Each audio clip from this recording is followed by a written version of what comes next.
Hello and welcome back. Hope you enjoyed that bit of footage there. I just had that running the other day with all 4 lines running. I thought I'd better record some of it. So as you can see from the footage there, I have got the turntable all hooked up, sort of off the tail end of the return loop, as it were. So I've done a little bit of track work on both the Dublo and the Series 3. So made some modifications to the station, trying to create some more clearance around the platforms. I think one of the problems with the clearance on the platforms is my platform sections. Some of them, as we know, aren't really very straight. So I'm trying to increase the clearance just a fraction, I think, perhaps to improve that. So, and also I've lengthened the track running through the station. So perhaps another platform section in there enables me to get a slightly longer train in there. Let's see if we can bring that diesel train in. Let's which one are we on? I think we're on this one. Wrong one. So we'll get the right one eventually. Let's just run around with this. So I put the one with the extra motor away. It's a nice novelty item, but it doesn't feel right when you're using it. It definitely draws the best part of an amp, half an amp, sorry, when it's in action. That's the 2 motors and the light running on it. So let's draw that into the station. Let's come back a little bit. There we go. I think we're all in there, just all in. Let's roll that forwards a little bit more. There we go. Sorry, I'm just dancing around cables here. So let's close that. I realise that if you're watching today, this is probably Christmas Day if I've got my timings right. But we're the 29th of October when I'm filming this. So I hope you're all having a great day, and if you've decided to watch this, thank you very much for spending the time with me. Let's get that great blue train underway there. These Transcontinental locomotives really have a great look about them. So let's give that a little power. Let's give that the once round. So I haven't had the chance to get any more locomotives or rolling stock out, but that with you can see in the bottom of the frame here, I've got a siding of Series 3 in here as well. So let's just run that back round to the station. Yeah, slight pauses here and there. I'm going to let that run round again and just warm up a little.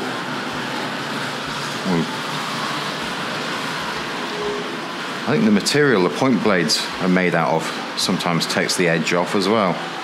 And they are quite crotchety, these old points, the transfer of power between them. So we're getting a little bit of current loss, not very much. Let's draw that to a stop there. There we go. So I've lengthened the station, as we said. That'll accommodate those longer Transcontinental trains perhaps. Done a tiny bit of work with that loop, improving the track. I think there's still a bit more work I need to be doing also. I think actually screwing the track down, preventing it from creeping, is going to improve things hugely, both with the Dublo and the Series 3. Let's have a glance over here.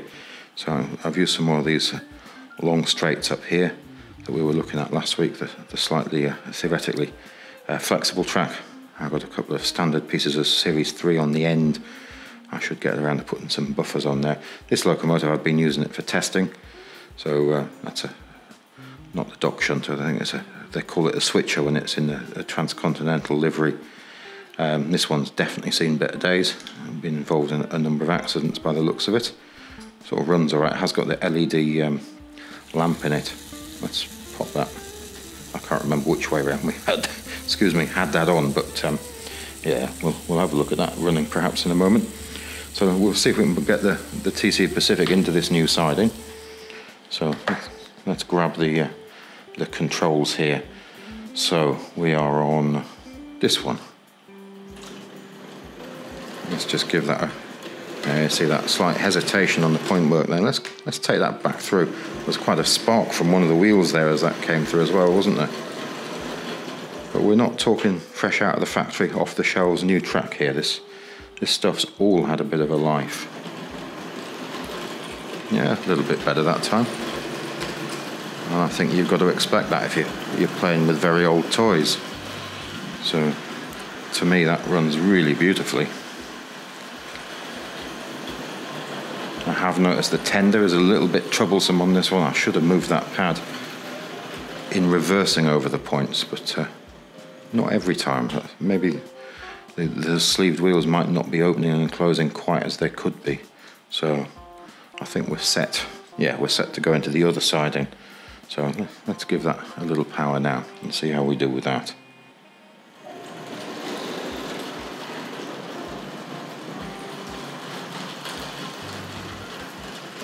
Keep an eye on how far into this siding we're going.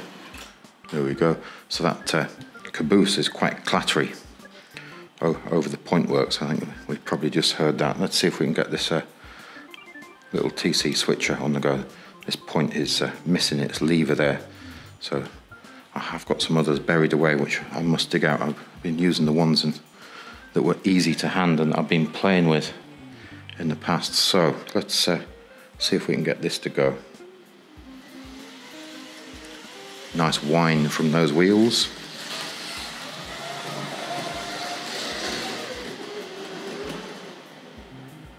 Let's just stop that and we'll switch the point here. There we go.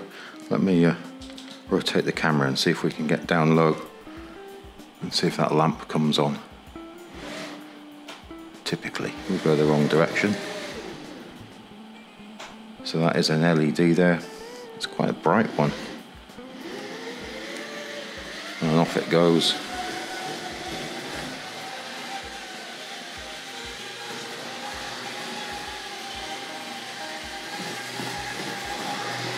Yeah.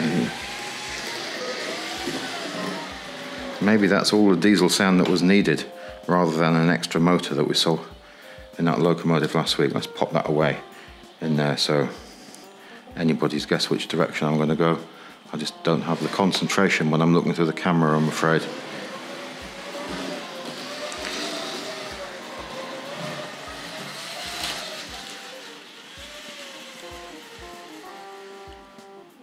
There we go. I'll pop that in there.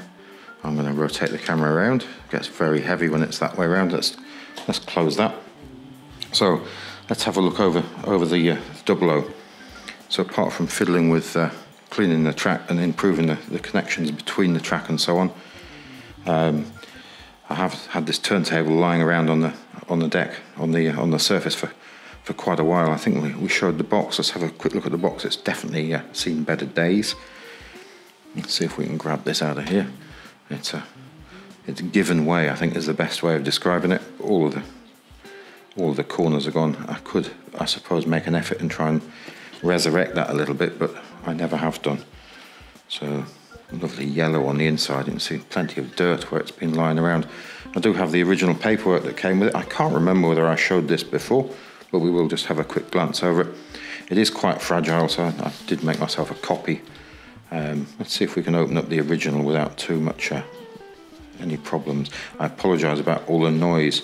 Actually, it's not an open up, it's just two-sided. Am I imagining that? No, yeah, it's just two-sided. I'm thinking that's what you've got to open up if you want to see both sides together. I apologise. Let's turn that again. But you can see that this paper is very, very fragile. It's very thin. And it's got a coating on it which feels quite peculiar on the fingers sometimes. So let's just have a look down that. It's a really wonderful item. And I think these were introduced in the sort of mid to late 50s. So unmotorised. I don't think they did a motorised version. I think there's a number of people on the internet who've gone ahead and modified theirs to be motorised. But it seems like quite a task, quite a lot involved. So there's those instructions. So we'll just pop that away and let's have a glance at the turntable. So yeah, perhaps I should fix this box on the list of other things to do. Let's pop that under there. So I've got it on this spur here. So I think if we get this locomotive around the 264, let me grab the controls for that. I think we've got the right ones here. So we should go backwards. And we'll just stop that there. So like the engine shed we haven't seen before, and we've got some buffers and things. We'll have a closer look at those in a moment. They're rather lovely items. So we'll open that up there and we'll bring it through. So let's go backwards again.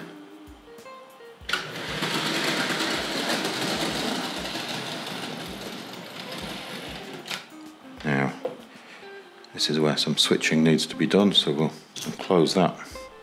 We'll open that, but at the moment I don't have any additional switching, so I've got to open the other end of the loop to get power to it. There we go. So we'll just hand back around. Sorry if I'm moving a little bit too quickly. And I think I'm going to unhook those coaches manually here. So I've got no uncouplers in at the moment. Ideally they're still on the rails. So, as it stands at the moment, I think, yeah, nothing else should move. So I've introduced a couple of isolating rails just to calm things down a little bit, because it should be fed from this end really. But because I've encouraged it into this corner to save space, I had to introduce a little bit of a switch. Sorry about the break there. There was a ring at the doorbell there when I was trying to make that move away. We've got a lot of building work going on around us and keep getting interruptions. So let's give that a little power and see if we can get that up onto the turntable.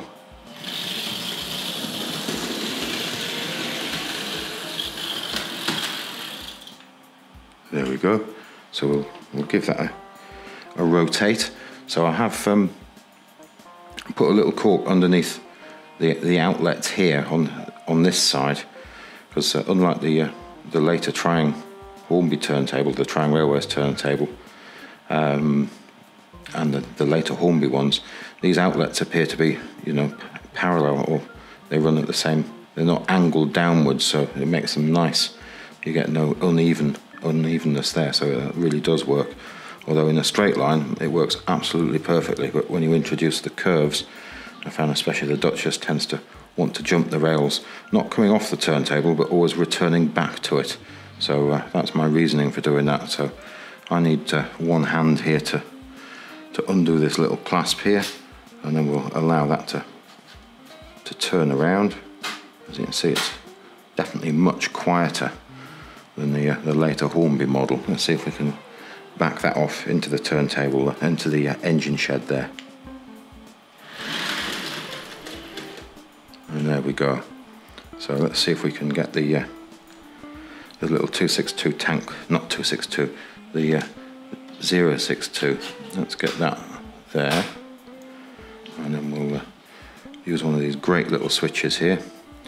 So ideally, this is now live. And we'll roll that backwards onto the turntable. There we go. And let's just rotate that again. So I don't know whether I can hold this far enough back to see the whole thing in action. So go around another outlet. There we go, and that should clip into place there. So the alignment isn't great. So I don't know whether that's because the previous owner of this seems to have dismantled it. If you have a look at the insert pictures there, you'll be able to see that it's definitely been apart in the past and cleaned quite aggressively. It looks, in some cases, I don't know whether there was rust in there, but I've given it a light clean up and it seems to work all quite nicely. But these outlet rails are a little bit loose. I had to sort of tighten them up, but they do slide backwards and release the bed of the turntable quite nicely. So let's take that off the turntable. Let's give that one more go here.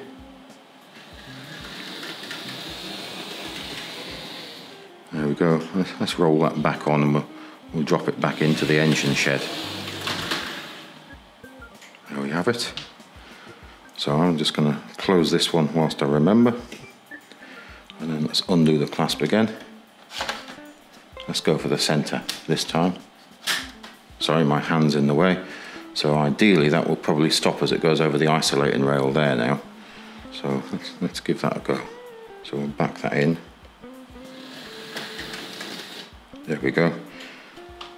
So let's energise that bit of track. and roll that back a little bit further.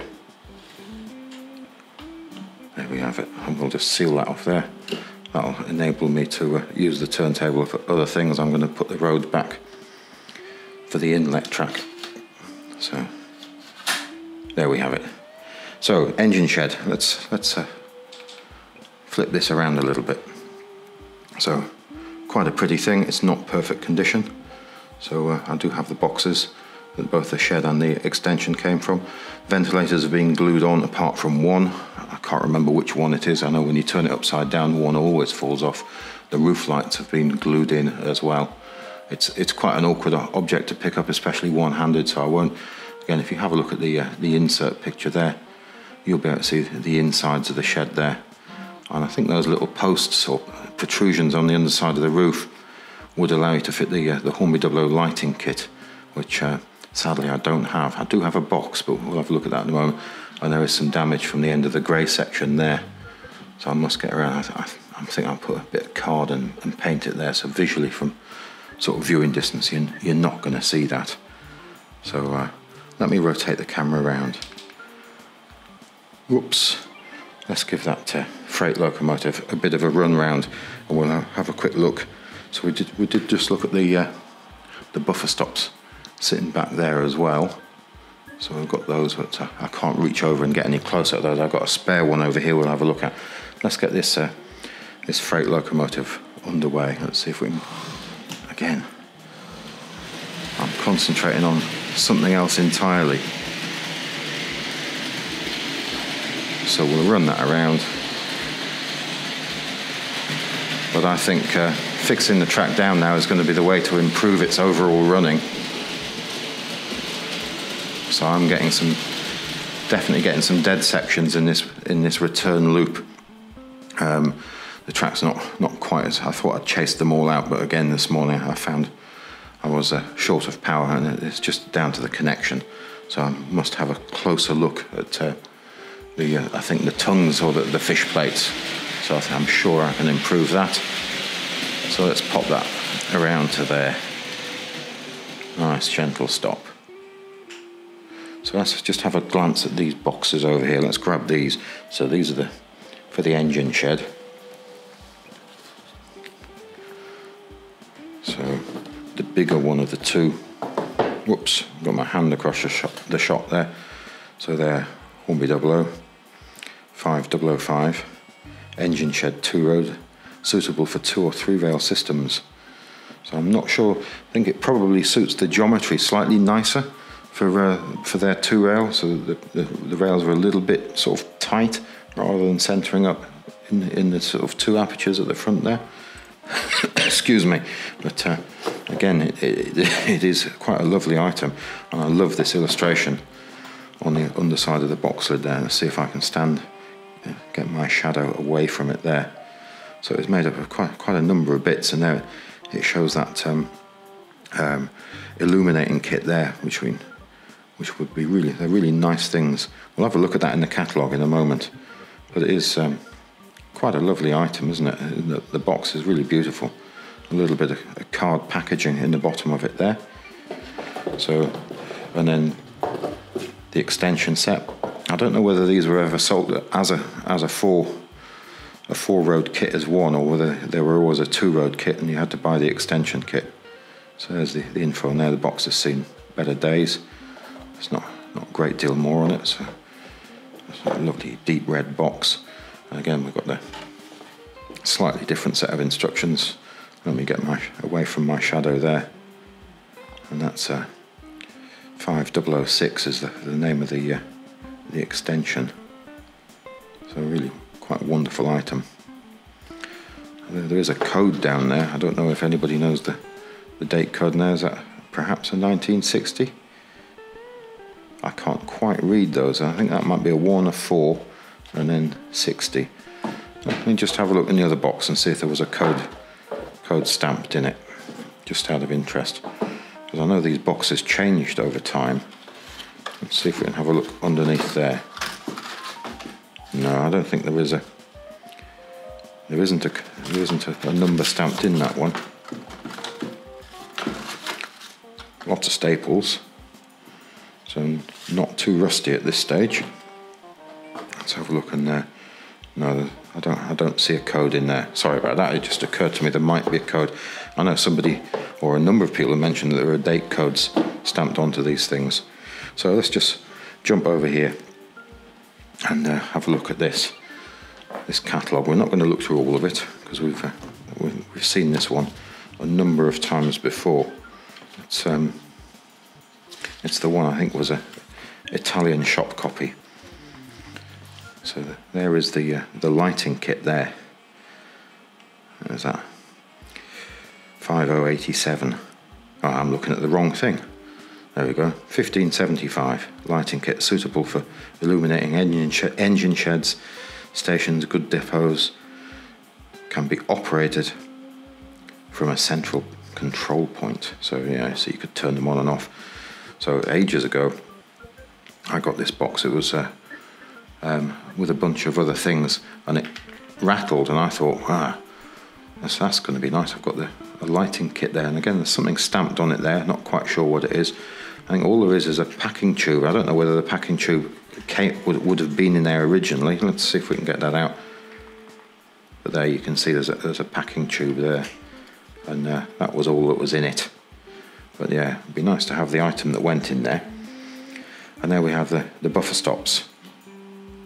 So it says there that there were illuminated versions for 2-rail perhaps, and there's the 3-rail one there. Let's just grab hold of one and have a look at it. So what number was this? This is 3450. So a fairly heavy old item. And you've got Hornby Dublo's name and made in England by Meccano Limited underneath there. So these springs, I have a number of these that the springs have gone, but they clip into the end rails on straight, so they don't have the feature for clipping them in. You see that little curve, that little slot there. If you look at the drop-in picture, I'll show you one clipped together. But it's on one end of the straights, but not on the curved sections. So I think possibly because these wouldn't line up with the buffers, maybe, but I still think they could work quite nicely at the end of a curved section. So maybe we'll get some more of those on at some point.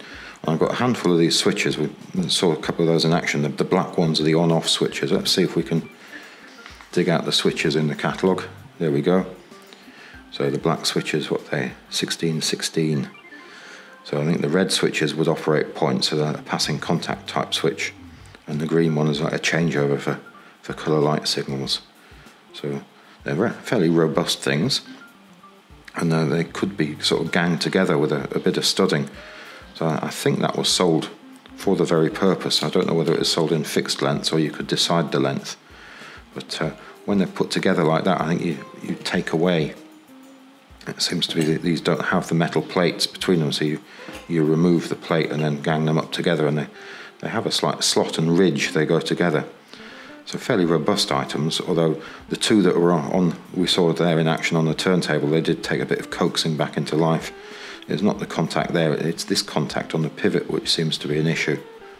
But I'm not sure what material, and they seem to be quite fragile. A number of the ones I've got are broken. Let's have a look there. It feels a very, very hard type of plastic, possibly like the Bakelite. It's missing a couple of its sort of screw or nuts to tighten up the cable. So we'll pop that back down. There, this is the weight of machine screw there. A little bit of rust on those, isn't there? So we better tidy those up at some point. But there's a green one for the changeover, and there some more red ones. They're ganged together there. There's a little bit of stud through those. Yeah, quite nice things. I think I've got a few more of the red ones there for the point switches, and they do come in these rather cute little boxes as well. So what's that one? This switch is to be used for electrically operated points, and I think the arm signals, the semaphore signals, sorry, could be operated with these. There's a number of those with a solenoid switch in them. I'm not going to get the items out there. You need 2 hands to open these. There's a price written on there. I'm not sure whether there was one on the other one. So this one's suitable for the isolating rail, so that's an on-off. So that'll be the black switch in those. So there we go, 1616, that's what we had down here, wasn't it, for the black switch. And green switches, I've got one in a box there, but it's buried in the bag. I should have got it out, but I'm not going to be able to dig. I don't think I can. Yeah, maybe I can. There we go. So electrically operated colour light signals. Lovely little illustrations on those. I think there's a price scribbled on the back of that one as well. It's a wonderfully thick card and stapled together, these boxes. I think they're quite lovely things. So that's the Hornby Dublo items, and a little bit of fiddling with the track. Still more work to be done to get it more electrically sound, I think. But definitely improvements being made all the time. It's eating up plenty of time, as they say, but I'm having a great deal of fun with it. In a bunch of bits and pieces I got a short time ago, I got this. I thought we'd just have a quick look at this to finish off with today. So I know there's plenty of other things probably to do on such a day as today, but let's have a quick look at the outside of that. So I'm unsure of the date. If anybody knows the date of this, I'd really like to know. But it is such a lovely thing. You've got these great items. So have a quick look here, and I think this is pricing down this right hand side of this switch. Yeah, it is. It's definitely pricing, isn't it? So great. There's their version on the switches. Look, there's a dealer stamp there. So from Shrewsbury, at number 10 High Street. Telephone number just in evidence there. So some really terrific items. It's a fold out, so I apologise if we missed some of it. But let's see if we can fold it out. We've got that layout table. I think I showed a very similar one of these, what looked like this in some footage from the Train Collectors Society quite some time ago. Let's just have a look over these items here. It's quite impressive looking. I mean, possibly not, ultra realistic, but they're great toy trains, aren't they? I mean, they're really lovely items. I remember when I did see these running at the Train Collectors Society, they are quite very beautiful looking items. So let's see if we can open this out to the next section. I'll have a swift look over that, and then I'll see if I can turn the whole thing over. So if I get up tall here and sort of look down, you've got American locomotives.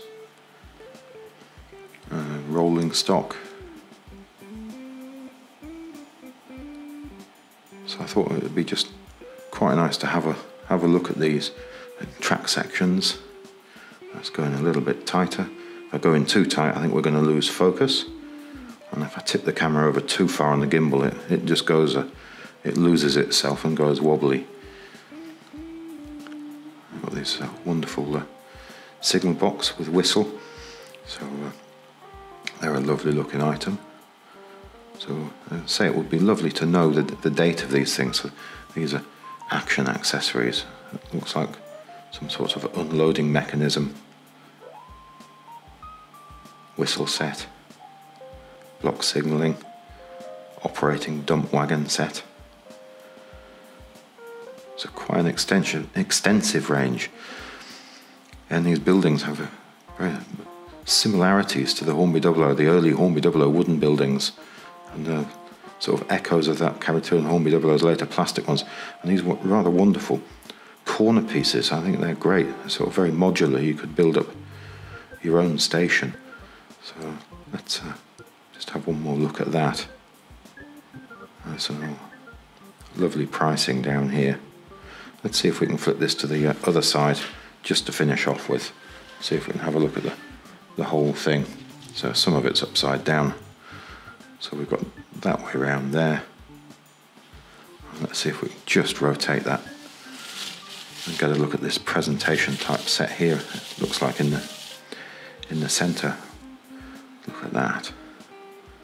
What a lovely set of items that would have been to get. Very exciting. But thanks again for watching. I hope you enjoyed it. I hope you have a great day, and thanks for taking the time to watch. Goodbye now.